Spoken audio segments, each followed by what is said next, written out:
Hey guys, so we got this puppy food for Bruno. Um, yeah, it says that immune system support, joint and bone structure, which obviously is very good, and then digestive health because they're switching between milk and foods now and eating porridge and starting on all kinds of things. This is really, really good, and I don't think they eat much of it, so it's supposed to last quite a long time. So, okay, Jojo wants to be part of the party. So it has got a cup at the age of 2 months. He's not even 2 months. That's like 67 grams, which is like literally like, and this puppy is not even there. So he'll be having like a tablespoon of this. Probably more because he's a hungry bugger. But this also will help mom. It'll help the mom to produce more milk, even though I think she is kind of over it. Yeah, and then it's important for him to get his 5-in-1 vaccinations. Very important because parvo, which is one of the worst diseases these dogs can get, yeah, they can really take away your loved ones too soon, and we don't want this. And this one's so ticklish.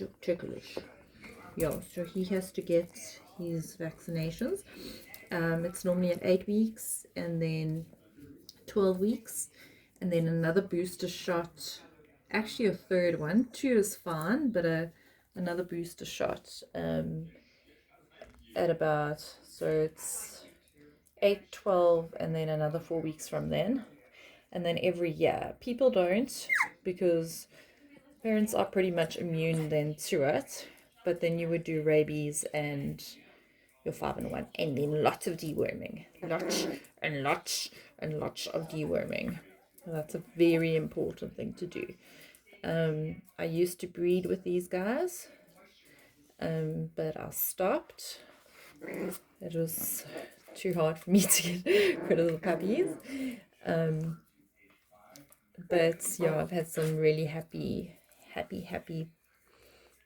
owners and beautiful puppies. I can show you guys like past puppies that I've bred. So this one, Jojo, I actually got from a breeder up country, and Bashiana also got up country. Both are registered and microchipped and all. I'm not going to microchip him. There's no point. I'm not putting him through that. But yeah, I've actually never did the microchipping, so I'm not actually too clued up on that. I don't know. We also don't stay in town. It's not like they're going to get out and be scanned and then find the location. That's kind of what it's used for as well. It's very good to know the bloodline of your puppies. Also, very important is when you have a litter of puppies with Dachshunds, you never have dapple on dapple. That is, ooh, I almost just fell. That is the worst thing that you can do, is if a male covers a female that's dapple, doesn't matter what color combination they are, if there's dapple in them, you don't do that. It happened once with us, which I'm very ashamed of saying, and the puppies were born blind. Well, there was one puppy, and it was born blind. It had that skin cover the eyes. I think we could repair it. Yes, I block out so much. It was quite traumatic. Breeding's not for sissies. Yeah, but that was very stressful. We've also had a case of parvovirus. That's really bad. Make sure your Dachshunds are all your animals are vaccinated. At least at the bare minimum, 2. The bare minimum, those first 2 are essential. If anybody that's close by needs me to help them with vaccinations, I can do it for free. because I know how to do it. We live on a farm, you know, like this is what we do. We get it on ice packs straight from the vets, and I do it like that. But I'll probably take Bruno in for a checkup. Just check up everything is fine, and they deworm them there for the first shot as well, and they give you a cute little clinic card. I do that as well. I can give that because you put the stickers on and just keep it as record. Oh, these chocolates love liking this attention. But yeah, those are just the musts. The musts, the deworming's important. Another thing is I had a previous sausage dog that had where the disc slipped at the back. At that point in time, I could not afford to have the dog operated on. So I watched a whole bunch of YouTube channels, and we kept her on bed rest. Well, that doggy was like pulling her back legs, so she couldn't get up. And yeah, it was scary and sad and very scary actually. So what we did is we gave her like a bit of a laxative type of thing. Sorry, you in the sheet.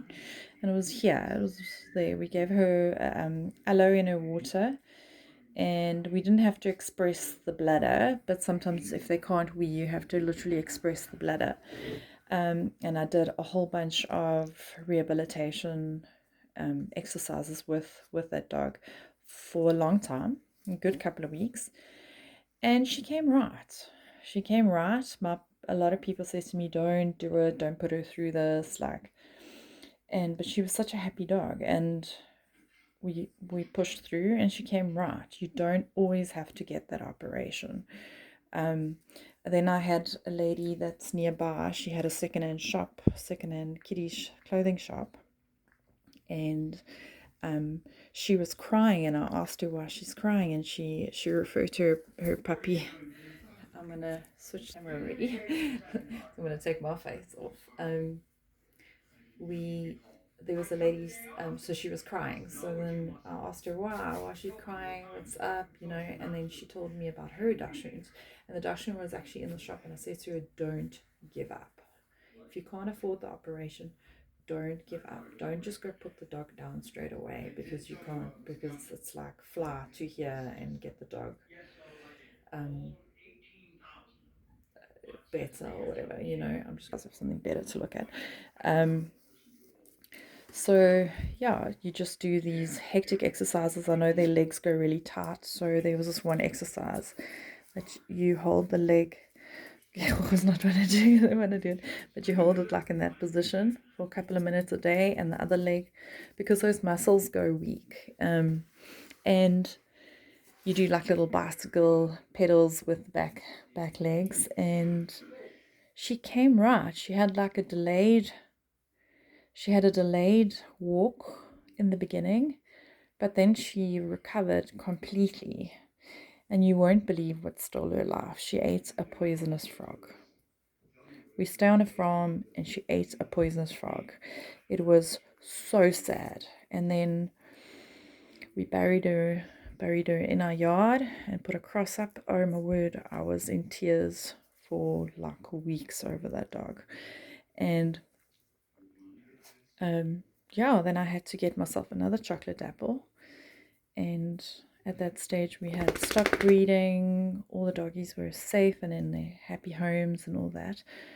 But I had to wait for this one, and she came from far.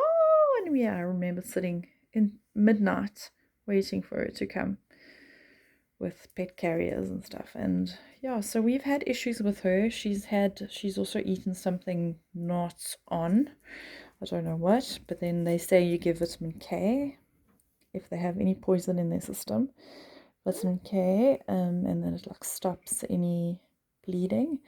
So yeah, this little puppy is actually an absolute miracle. Bruno is a miracle. He was the only puppy. So we took her for a scan. We took Jojo for a scan, and the vet said that Jojo's being needy. The vet said that could be a problem because it's only one baby and there's too much space. It could get too big. But he came out bridge, but we helped him out, and he is the most beautiful, healthiest. Do you want some puppy food? I think you want some puppy food, hey? Healthiest little bugger ever. He just needs to get his vaccination, so I'm always nervous until vaccinations come, but they do have immunity through the milk of the mother. But this one's such a big boy, and the kids want to like take him everywhere, and I'm like, no, no, no, no, no, no. We don't get in contact with people. Pavo lives on your land. What? You're so needy. On your land for about 2 years, and you use Q10 like it's a D. So you think bleach, but it wouldn't even kill all of that. What do you want? Do you want some nonos? Want some nonos? Don't give me that wide eye. Do you want some nonos? What's going on? Tell me your sorrows. Tell me your sorrows. She's got these bubbly eyes. Yeah, and this little munchkin.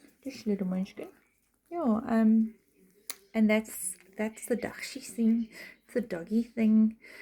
Dachshunds don't really survive parvo, because they have such long intestines. So parvo is something that you pay vet bills, they put them on drips and everything, but it really isn't. But it comes down to you being a responsible owner to get them vaccinated.